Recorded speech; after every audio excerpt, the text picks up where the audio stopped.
Hello, everyone. I'm Samira Bazorgi, Head of Engagement for the Hoover Institution Library and Archives, and it is my pleasure to welcome you to today's talk on Lou Henry Hoover in celebration of her 150th anniversary of her birth on March 29th, 1874. This talk is presented in conjunction with a number of other exhibits and activities that were held on campus on Lou Henry Hoover's birthday, March 29th, including two small exhibits at the Branner Library and Geology Corner that are open through the spring quarter, and a story map detailing Lou Henry Hoover's life. All of these activities and more are shared on the URL that will be shared in the chat later in this talk and will accompany the recording of this program when it's posted on our YouTube channel. I want to thank the cross-campus team headed by Julie Sweetgarden-Singer, as well as Alma Parada, Claudia Baroni, Josh Schneider, Marissa Reed, Zach Nunn, and our own Elena Danielson for their partnership and passion for sharing Lou Henry Hoover's story. And Stanford Professor of Anthropology, Tanya Lorman, who's the current resident of the Lou Henry Hoover House, had graciously shared the home with us and helped pass the torch for our incoming president. I'd also like to thank Director Rice and the Board of the Library and Archives for all their support of our programming. Before I introduce our speaker, I wanted to take a few moments to share that the Hoover Institution Library and Archives was founded by Herbert Hoover when on April 22nd, 1919, he sent a telegram establishing a collection on war at his alma mater, Stanford.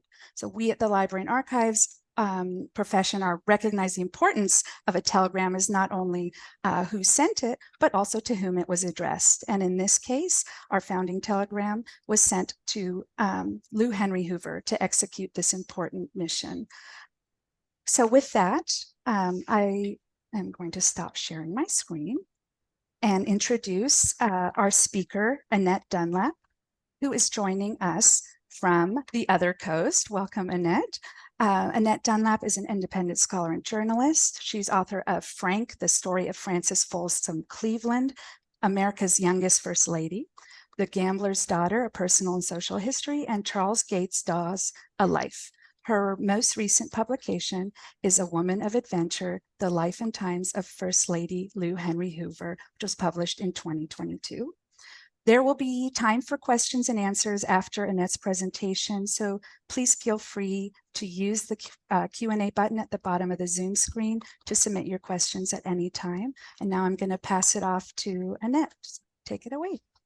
Thank you so much, Samira, and thanks to all of the many people who got involved with creating the opportunity for me to make this presentation. And I'm going to go ahead and share my screen and get us started. Let me just give a couple of caveats about the presentation for this evening. One is that we will be focusing primarily on Lou's life at Stanford in Palo Alto, both as a student and then through her adult marriage and adult life and the building of the what is known as the Lou Hoover Henry House. So there will be gaps in terms of my presentation.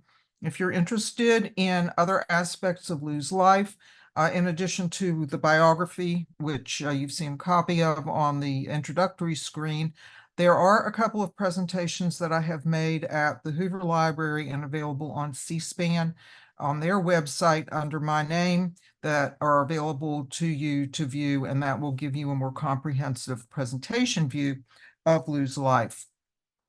To get us started, let's go ahead and look at a quick abbreviated timeline of Lou's life. Again, gaps in here, so what's getting focused on are things that will be highlighted in more detail throughout the presentation this afternoon.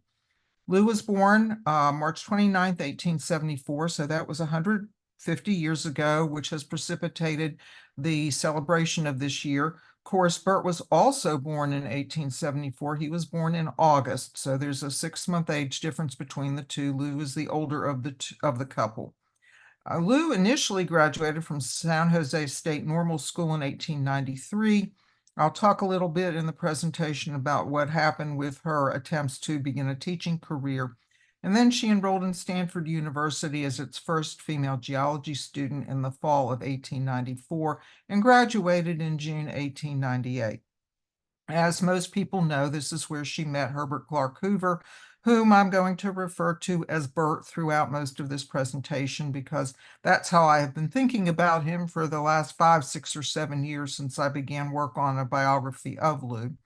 The couple were married on February 10th, 1899 at the Henry's home in Monterey, California. The two of them received the first gold medal that was awarded by the Mining and Metallurgical Society of America for translation of De Re Metallica. And while that's not necessarily specific to their lives in California, it's a significant milestone in terms of their professional accomplishments, in terms of Lou's professional accomplishments in this field, which was still, primarily populated by men, but it also meant a turning point in the nature of their marriage. Throughout the ensuing years, 1912 to 1929, she assumed an enormous number of leadership roles, including the Girl Scouts. My opinion with her involvement with the Girl Scouts is I don't think the Girl Scouts would still be an organization today if it had not been for her money and her organizational talents and her superb networking. She was First Lady of the United States from 1929 to 1933, and she retired, as I say in quotes, to her Stanford home in 1933, and we'll be looking at some of the things she was doing from 1933 until she left the home in Palo Alto at the end of 43, 10 years later, and she died on January 7th, 1944 in New York City.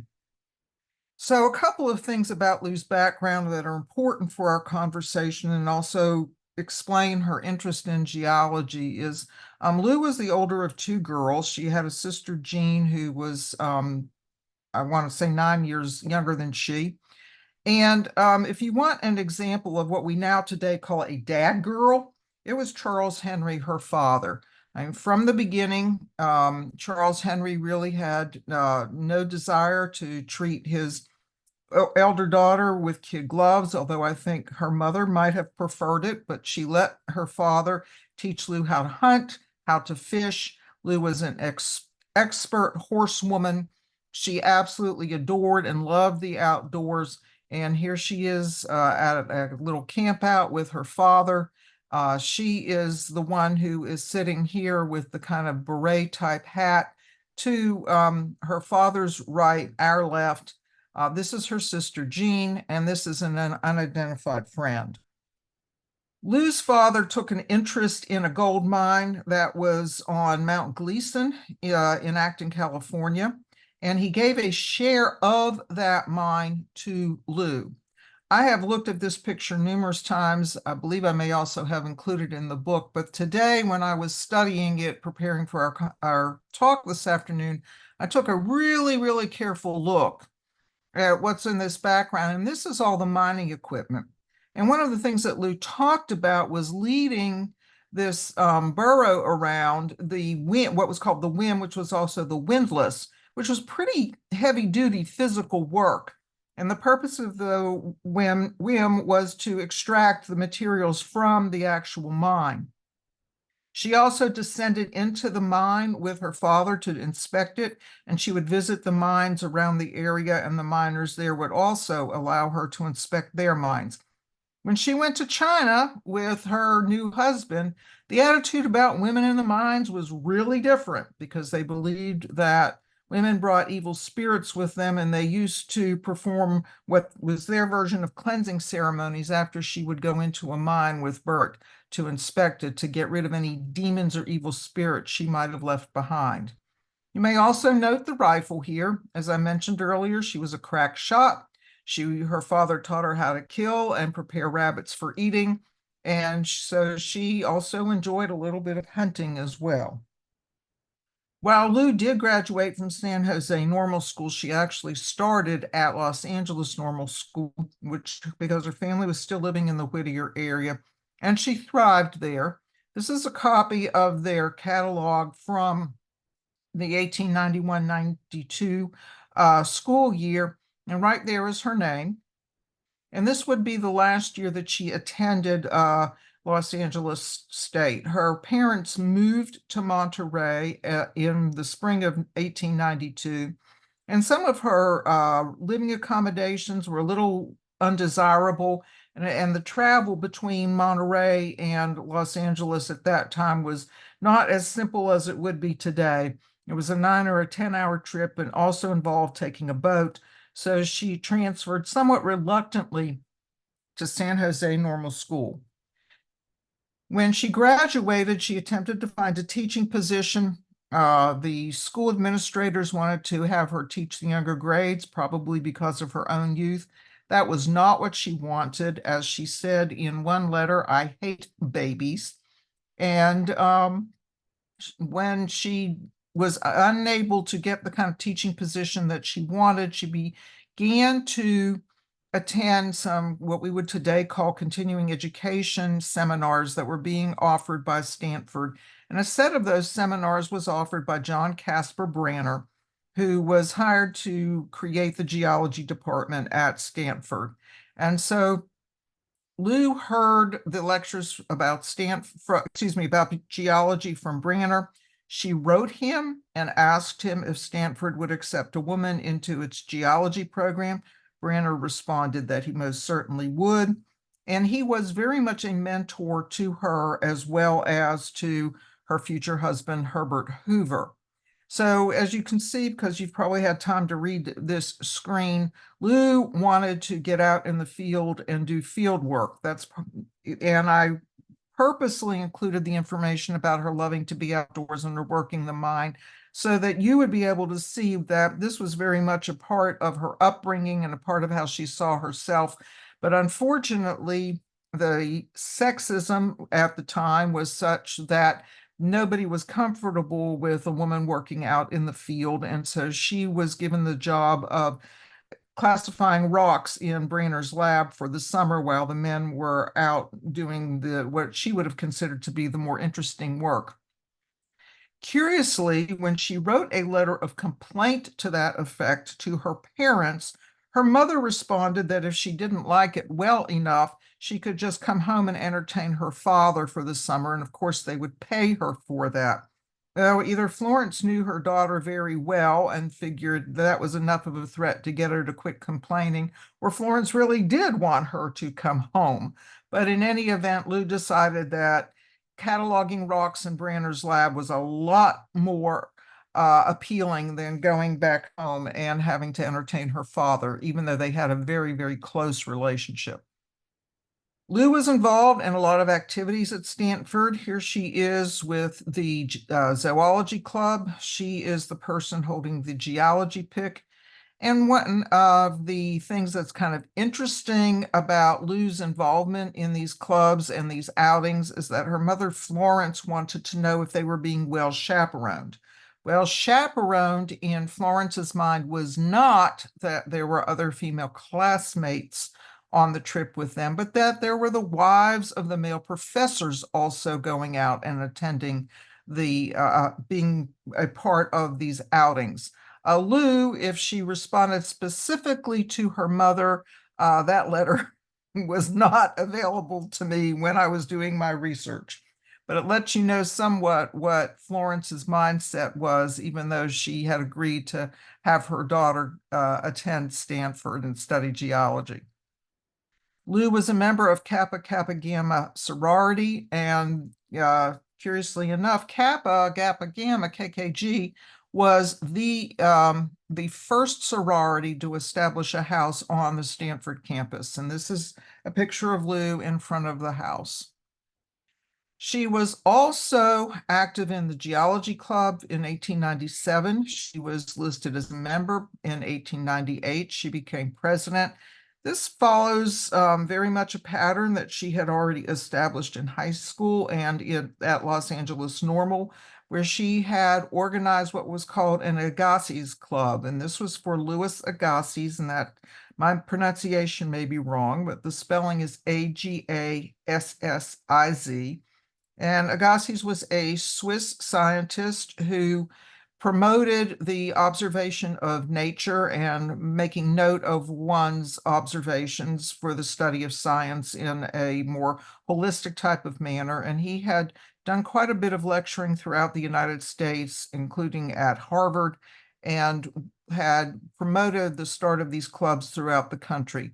Lou initiated one of those clubs when she was in normal school, and here she is as president of the Geological Club. So again, following a pattern of leadership that she exhibited at a relatively young age, and as we know from her life, she would continue throughout her life until the very end. And I do not have the exact location of this photograph. My best guess is that these may be some sorority sisters who were graduating with her. So she is the one here on the left with some of her sister graduates. So Lou knew, of course, Stanford was a relatively small school at the time. It was not opened. I'm not going to even say the opening date because I didn't write it down. I want to say it opened in 1891, and I know somebody's going to correct me if I'm a year off, which I might be. But visits to David Starr Jordan, who was the president of the university, were not uncommon. Undergraduates were welcomed to attend teas and various events at the president's home. And so David Starr Jordan knew who this Lou Henry was. And in the moral equivalent of what you would call drawing straws, Lou ended up being able to sit next to David Starr Jordan at the third annual luncheon of the Alumni Association, and he doodled on her program. So these are drawings that David Starr Jordan made on Lou Henry's, excuse me, I have a very, very touchy mouse. On Lou Henry's program for that event. And one of the things I want to point out to you, if you are able to make it out, is this signature right here reads Gregory. So Lou explains about all of these drawings, and I'll come back to this in a minute. She sent a letter to her very, very good friend, Evelyn White, whom she had met at Stanford, who was in the graduate school at the time. And she said that she sent this program to Evelyn and asked to have it back. And she explains that the first is a headpiece because it's principally the head. The last piece is a tail because the tail is last. The second one illustrates chicken salad. The third is just nothing. And the frontispiece is a beast. And so when Lou asked David Starr Jordan to sign it, he wrote Gregory on it. The curious other aspect of this letter is that the way that she opens it to Evelyn is to say, well, here I am. I've had my degree for several weeks, and I have my AB, and oh, how I wish the AB stood for a boy. And the reason is because the market for jobs was already tight, and she had a very, very low probability of being able to find employment as a geologist. This is a copy of her diploma. You can see that it's signed by David Starr Jordan and John C. Branner, and she is the first woman to graduate with a degree in geology from Stanford. She is not the first woman in the United States to get a degree. There was another woman on the East Coast, Florence Bascom, who actually earned a PhD in geology, and she was doing university teaching, which is what Branner was trying to push Lou toward, and Lou really wanted field work. She wanted to be out in the field. She did not want to teach in a classroom, not even college students. So in a courtship that was kept relatively quiet, because if you read some of Lou's correspondence during her time at Stanford, she dated, she went out in large groups, she had good relationships with men, but there was this relationship with Bert that was kept quiet and low key. And after he landed a lucrative job with Bewick Mooring, which was based in London, which is where most of the mining companies were based at the time, he sent her a telegram and asked, he said, going to China, will you go with me? and she replied by telegram with one word, yes. So the interesting thing about that telegram is that the postmaster, seeing it to Lou, thought it was a one man writing to another man. And so the telegram was posted on the post office bulletin board for the entire world to see. The couple were married on February 10th. They left for San Francisco at 2 in the afternoon after the ceremony was performed. And the very next day, they left on the USS Coptic to sail first to Japan and then on to China. So, as I said, we're going to do a little bit of fast forwarding, but about 1906 or 1907, Bert and Lou started to get the idea of working on a translation of the book De Re Metallica. So Georgius Agricola, which was actually a pen name, Agricola would come from the word for agriculture, had written what even today is considered the seminal work about mining. And but more and more people were not knowledgeable. That was very grammatically incorrect. Sorry about that. A lot of people could not read the Latin. Part of the reason was they weren't schooled in Latin, but the other reason was that Agricola made up a lot of the terms that he put into his book. So what Bert and Lou did was Lou had the skill in the translation. She spoke several languages, including Latin. She was able to parse through a lot of the Latin that Agricola had written. And Bert, because of his extensive mining knowledge, was able to figure out a lot of what Agricola meant. So between the two of them, they essentially, it wasn't just a translation per se, even though that's what it says, but it is also figuring out or either figuring out a puzzle or putting together a puzzle, whichever way you want to think about it. But they puzzled this out. It was published for them. If you look at the bottom, it says published for the translators by the Mining Magazine. That was owned by a very, very close friend of theirs, Edgar Ricard. And this book was what we would call self-published. It was published on extremely high quality paper with a beautiful binding. The Hoovers wanted this to look as close to what a book would have looked like published in the 1500s, and then they gave copies to many of their friends. So we will fast forward again. So I am skipping over some pretty dramatic and traumatic events during World War I, which I apologize for. But again, we want to spend more time looking at what Lou did at Stanford. So Lou really started kind of this cross-country commuting by train between Palo Alto and Washington, D.C. Bert had been appointed the food administrator when the United States entered World War I. So that appointment came in April of 1917. So at that point, the Hoovers closed up Red House, which was a house that they had been renting in London since 1903. And Lou looked for a place in Washington that they could make their home base. And she liked the Charles Francis Adams House because it was conducive to a lot of entertaining. And throughout their entire married lives, Lou was a tremendous hostess. She had people in both for breakfast and for dinner almost every night. A lot of the reason for that was she realized it was healthy for Bert to have the stimulation of other people. She also used it as networking opportunities for herself. So she had Edgar Ricard handle the leasing for this while she went back to California in the hope of starting her own, the building of the house that she wanted. In all honesty, she really wanted to come back to California. She wasn't exactly thrilled about Bert taking this food administrator position.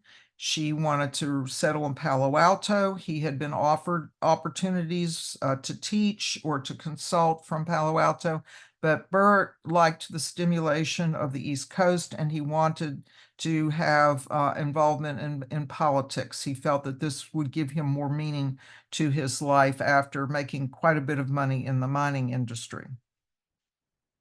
So the Hoovers not only had rented the home in Washington, but they also rented this home at 746 Santa Ynez Street. And the original builder of the house had not completed it when Lou purchased it from him. And so she ended up completing this particular house. The curiosity on this house is that she retained ownership of it and she turned it into a rental property. And she asked Burge Clark, who would be the primary architect for the house that she did build, to manage the property for her. And when he went through the property, when she first started to want to go ahead and lease it out, he did what we would today call a punch list of what needed to be done to upfit or upgrade the house. And Lou, who was extremely extravagant as a philanthropist, was also very mindful of every penny of her expenditures. And she insisted on having receipts and justification for every dime that was spent on upfits or upgrades to this house. One of the other curiosities is that when Lou was told that she needed to put a new furnace in the home, she and Burge asked her whether or not she wanted coal or an upgrade to oil. She said, put in a coal furnace, which would be less expensive. And if the tenants want to put in an oil furnace, they can absorb that on their own. So that was not atypical. Lou had a couple that she wanted to have come work for her, but she wasn't even willing to pay their train fare to come across. She figured if they want to work for her, they can eat the train fare themselves. So that kind of thinking was not unusual for Lou, and that was a lot of how she had the money to do some of the things she did. One of the things that in this time period is that Lou was really trying to go ahead and get her own home built. And she had contracted with Louis Mulgard, who was a local Palo Alto architect, and asked him to draw up some plans. And she had given him somewhere between a $50,000 and $60,000 budget. And Mulgard breached the confidentiality and told people that he was working on this home for the Hoovers and what the potential cost of the house was going to be. Well, the average cost of a home in the United States at that time was $3,000. It was also a time when people were being asked to cut back on what they ate so there could be enough food to feed the troops, and it just did not sit well. So Lou rescinded her contract with Mulgard and then had to go ahead and I'll come back to that picture in a minute, had to come out and give a statement saying it was totally untrue that they were planning to build a home on San Juan Hill. And this is an article that appeared in the Daily Palo Alto on April 4th, 1918, to that effect.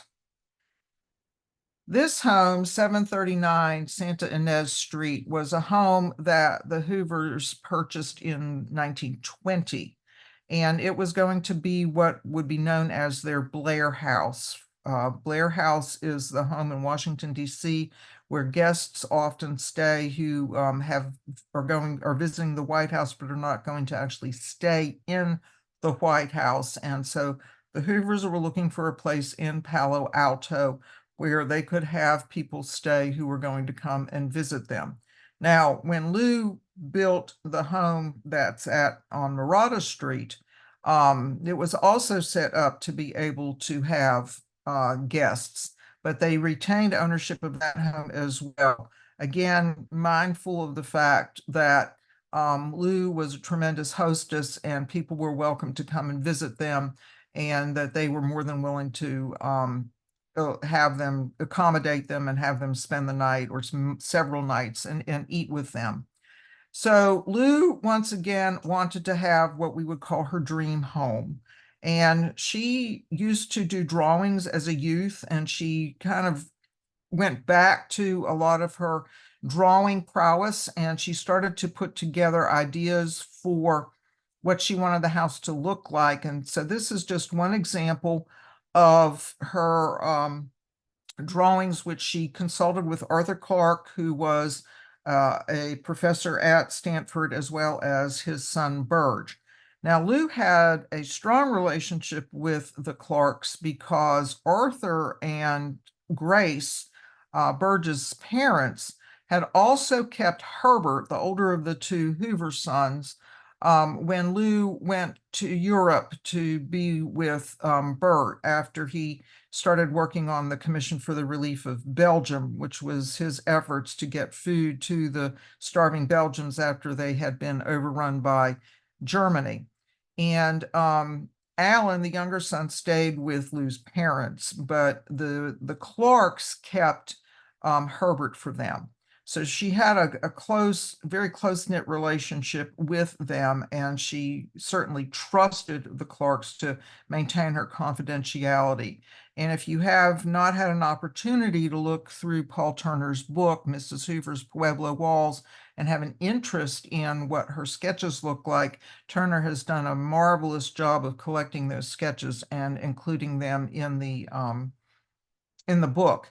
And because I have seen a lot of Lou's handwriting from doing my research, these numbers pretty much look like her figuring things out. I do not think that those are Clark's writings. I think that those are Lou's computations. And of course, as most of you know, this is the completed home. Now, some of you may or may not know of the tragedy that occurred here not too long after Lou moved into the house. And that is when her sister Jean's youngest child, Walter, was found drowned in the swimming pool. And he was found by an employee of the Hoovers, and efforts were made to resuscitate him. But unfortunately, he had been in the water way too long, and there was no way in which they could bring him back. So a very sad and unfortunate tragedy associated with a home that Lou had excitedly looked forward to occupying and to hosting people in. One of the other things that Lou was involved in on the Stanford campus was to work with Burge Clarke on the creation of what has become known as Mrs. Hoover's cottages. And this is one of the sketches of those cottages. And Burge Clarke liked an eclectic design style. And if you look through the historic houses, books 1 and 2 are available online, and there's a nice article about Burge Clarke's architectural style. He liked different types of styles, and he designed differently. So he did not have just one set cookie cutter look for his homes. Lou's initial intention was to have these homes built in order to house professors because there was a housing shortage at Stanford. But what ended up happening is that a number of the people who moved into these houses were women who were executive secretaries or management of the cafeterias. And Lou found that somewhat interesting. But the other side of that is that whether she intended for these homes to be occupied by these women or not, it's a curious parallel to what she had done in Washington, D.C., because once she got set up in Washington, she noticed that a lot of women had come to Washington, D.C. when the men had gotten drafted to go to Europe after the U.S. entered World War I in April of 1917. And so she purchased a home on Jackson Place that she turned into a safe place for women to come to eat their meals, to socialize. And she also purchased a second home to provide safe boarding for them. So this, whether she intended for these homes to be for that purpose or not, it's curious that there is this parallel between things that she was doing to help professional women in Washington during the time we were in the war, involved with the war effort, and then what was going on with these homes that she had built in the early 1920s. So we're going to kind of skip forward 13 years, but you can't go without saying that in addition to having been First Lady of the United States, when Burt was appointed Secretary of Commerce by Warren Harding in 1921, Lou decided it was time to let go of the lease at the Charles Francis Adams home, and she purchased here in our upper left corner, 2300 S Street, which is also the same block where Woodrow Wilson had moved to, and there were some prominent journalists who became friends of the Hoovers also lived on this street. And this building is now the embassy for Myanmar. Lou retained the deed of this home until her death, at which point Burt handled it and had it sold. So Lou purchased this home for a lot of the reasons she wanted the Charles Francis home, Adams home, and that was because it was very conducive to having guests come and stay, conducive to having people come for meals, and there was quite a bit of entertaining and policy making here done in this home, including the creation of the National Amateur Athletic Federation, which was Lou's effort to promote sports and physical activity among both men and women, and to try to come against what was becoming increasingly the professionalization of sports. And that study in and of itself is worthy of probably its own short talk, which doesn't fit in with what we are doing today, but I'll throw that out there for some interested person. So the Hoovers were in the White House 1929 to 1933. Burt, of course, lost to Franklin Delano Roosevelt. Lou sensed that there was going to be a loss. She had a letter to Allen that said, be prepared for a stunning defeat. She pretty much expected it. And so the Hoovers closed up their Washington, D.C. lives, and they boarded a train on March 4th, 1933. Burt boarded a train with his older son Herbert and went to New York City.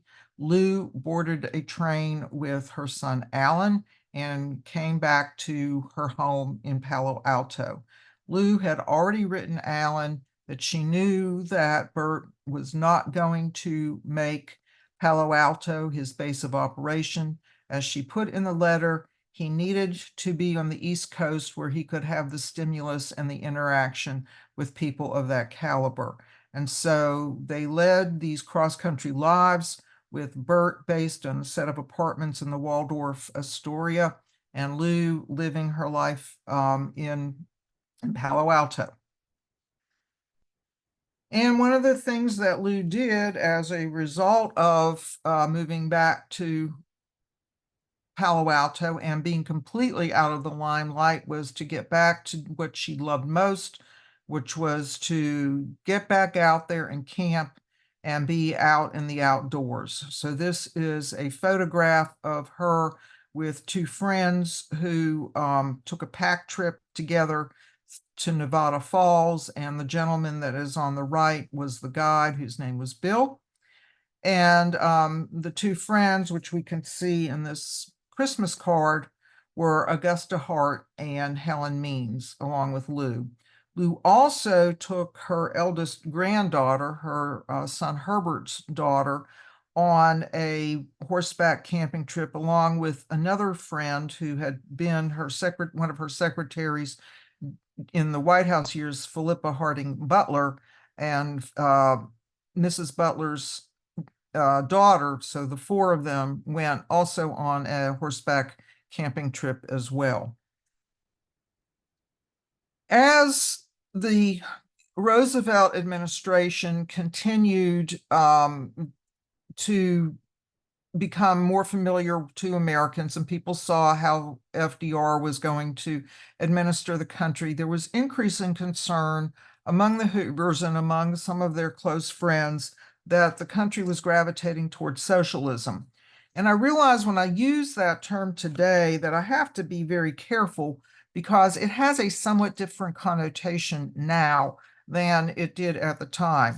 So I think probably in the short time that I've got left with you, what I would want to say is when you think about socialism as it was perceived in 1933, you need to remember that that was also the comparable term that was applied to what had happened in what was then being called the Soviet Union. Russia, of course, had what we today often call communist takeover, but this was also very much socialism. You also had the rise of Hitler, and that was considered to be socialism, Nazi German for the National Socialist Party, so to speak.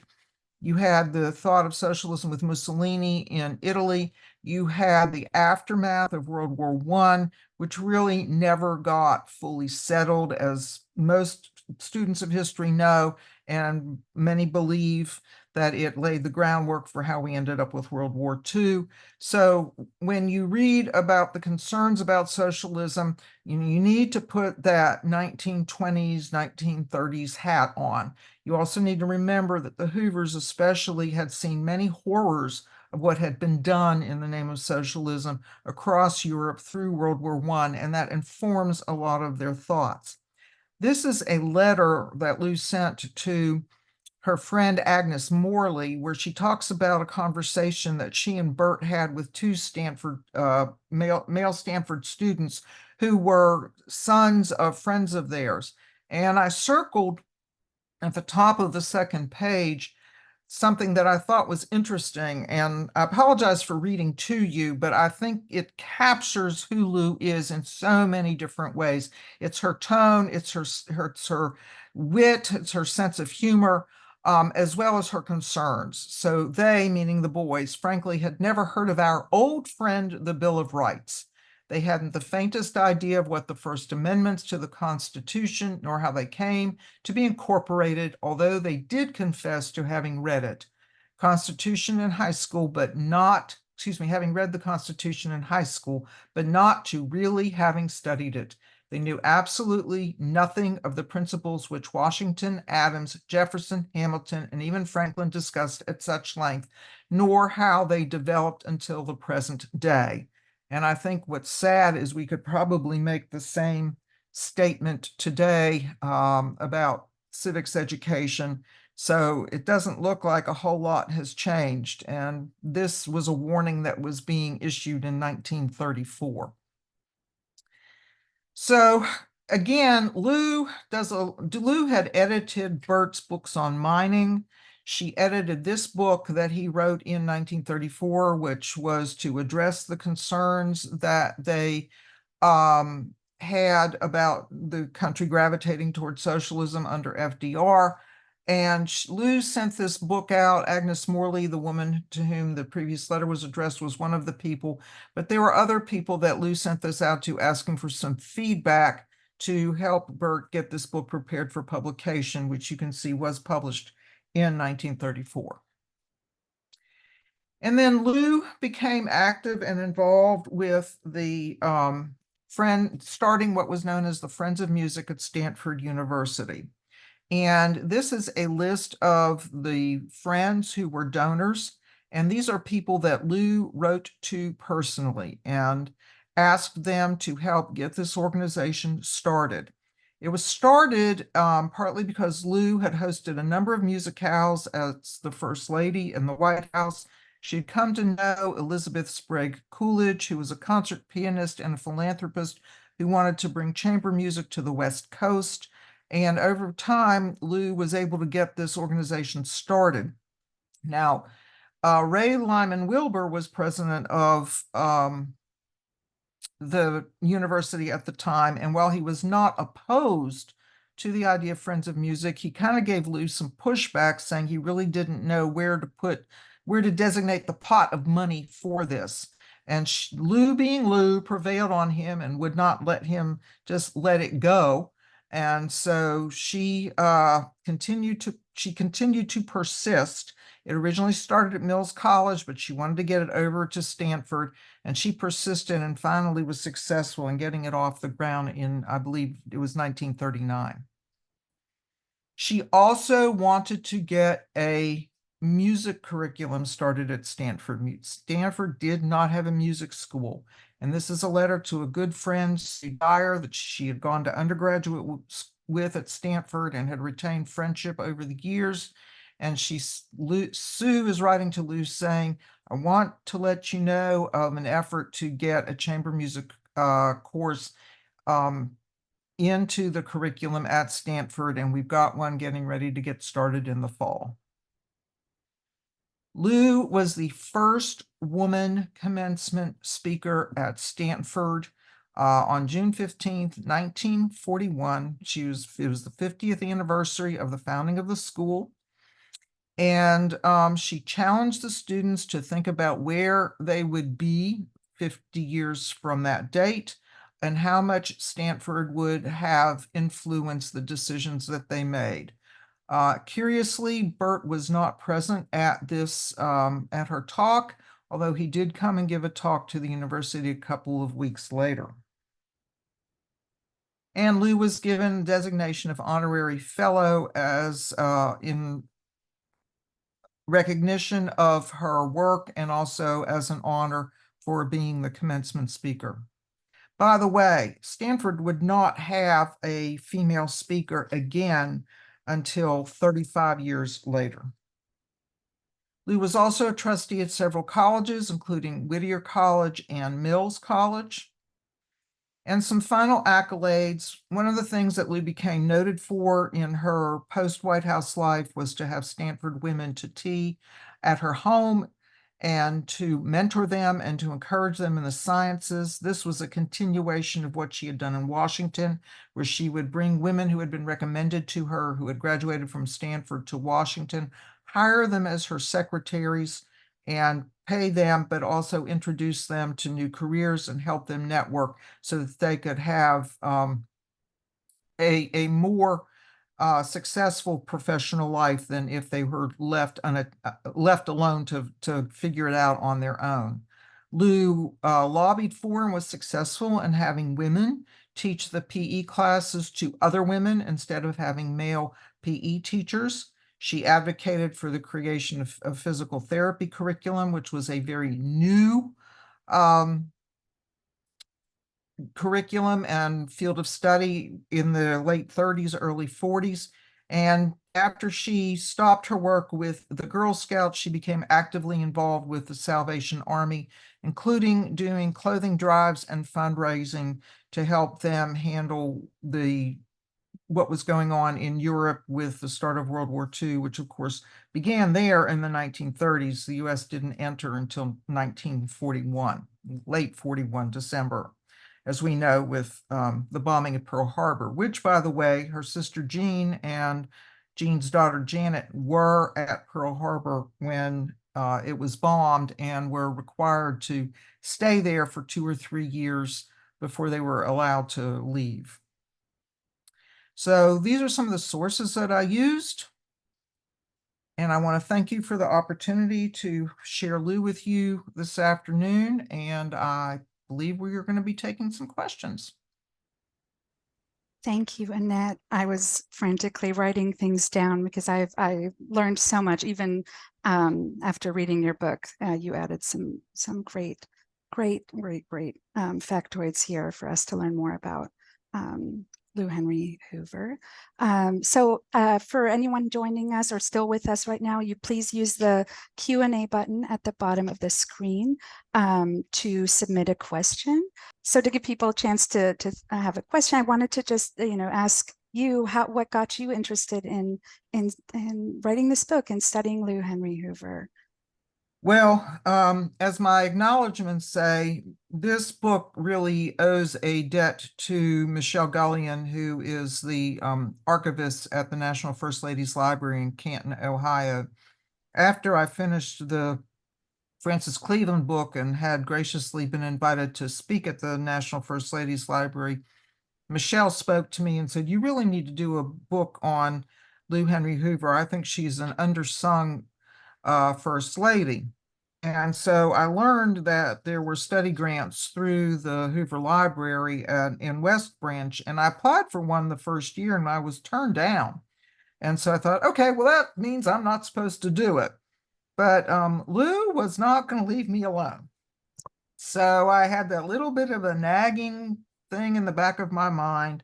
So I reapplied the next year and I was accepted. And then once I got involved with reading her correspondence and really, really getting to know her, as my husband says, I think you love Lou more than you loved Frank, and you loved Frank an awful lot. And Frank being the nickname for Francis Cleveland, in case you're wondering who Frank is. That's great.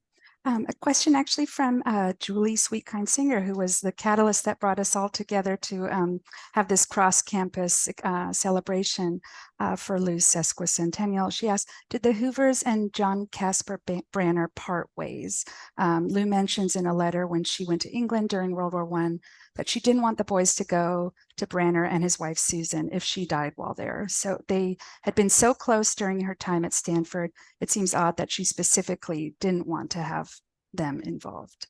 Right. And I would point out that Lou also did not want her own parents to have the boys in that same letter. And she also did not want Evelyn White to have the boys because she thought that Evelyn would not be good at raising boys into men.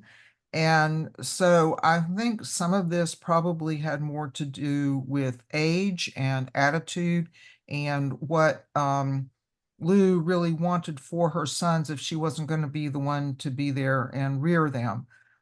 So I do not think that they parted ways. At least I never found any evidence of it. I think more Lou was trying to think about who would set the kind of example for the boys that she wanted them to have if Bert and she were not going to be able to continue parenting. In other words, lost their lives crossing the Atlantic.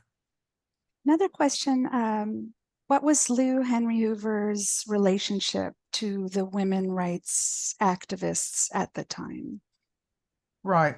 That's a good question that comes up on a somewhat regular basis, and it's a complicated one. Lou wrote themes in high school saying that women were treated about at the same level as jailbirds were treated, and yet a man could get out of jail and go back and vote, or a woman who had never broken the law couldn't. And that's an Annette Dunlap paraphrase, but you get the gist. And so Lou very much believed in full equality of women. I think the mentoring that she did for women and some of the correspondence that she had to promote women in science careers, especially, indicates that. But either I think it was a combination of her own reticence, what was more comfortable for her. Again, she used the Girl Scout organization as an opportunity to promote self-reliance among girls in a way that was important to her. And also probably politically, because of Bert's career, she was hamstrung in terms of how outspoken she could be. But on the quiet side, what she was doing privately, she was a strong advocate for women's right to vote and, of course, other rights as well. It's just that she was not the one taking a lot of the direct hits that the people that we call suffragists were taking. Our curator, Jean Cannon, asked a question. We at the archives have an amazing dress that was once owned by Lou Henry Hoover. Where did Lou get her sense of fashion?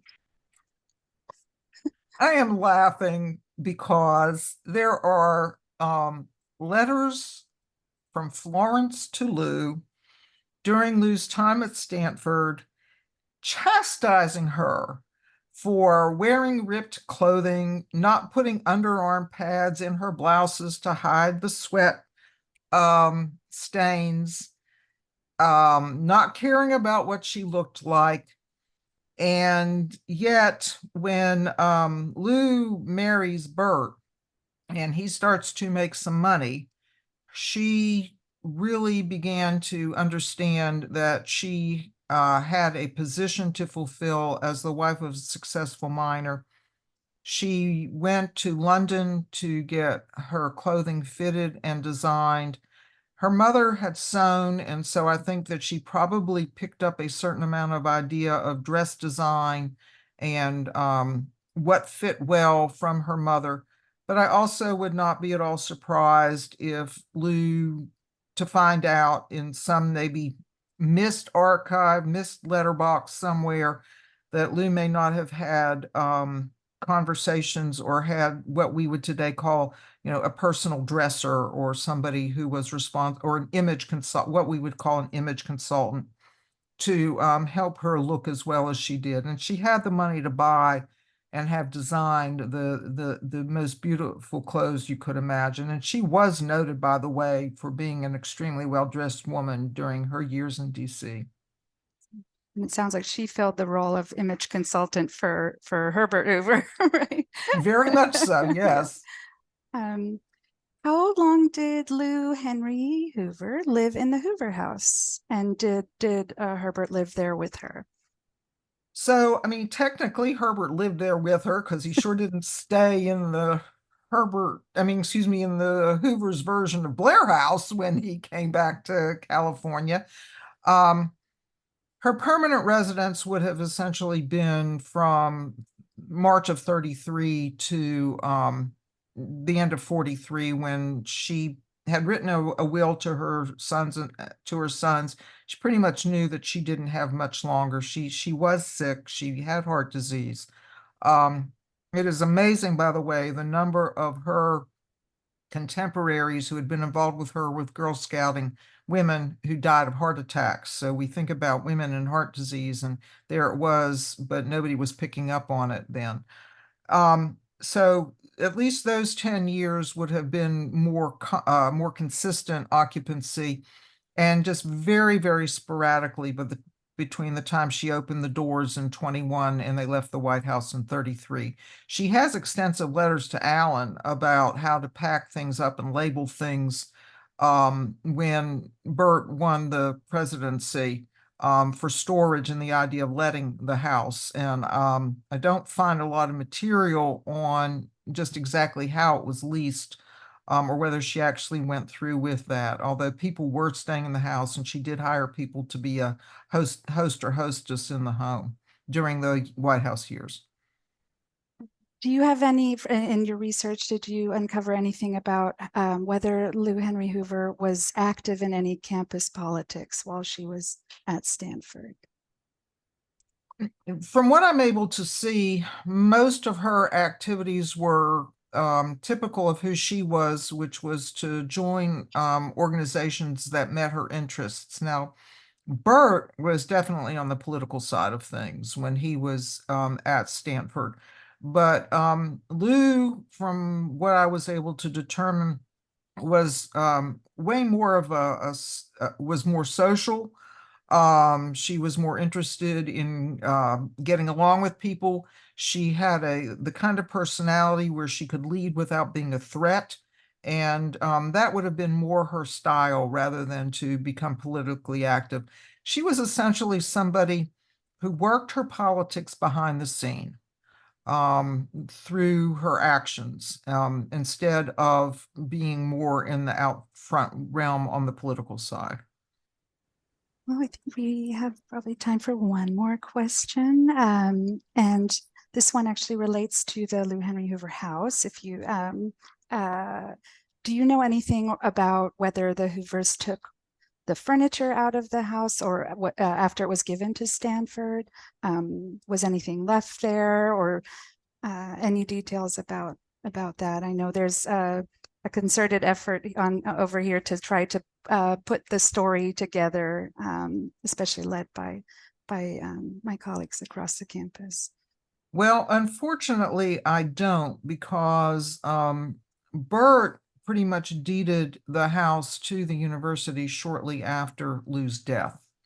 And whether or not, I would suppose that that information would potentially best be uncovered with his correspondence with the university. And there may be materials in any correspondence with Alan Hoover, depending on where his post Lou's death archives potentially are, or if there are any, because he had been tasked by his mother, um, as I said, during the White House years, to kind of keep an eye on what was going on with the House.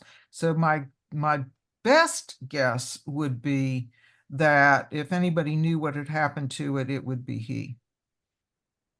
Annette, this has been just such an amazing presentation, learning more about Lou Henry Hoover and the force that she was.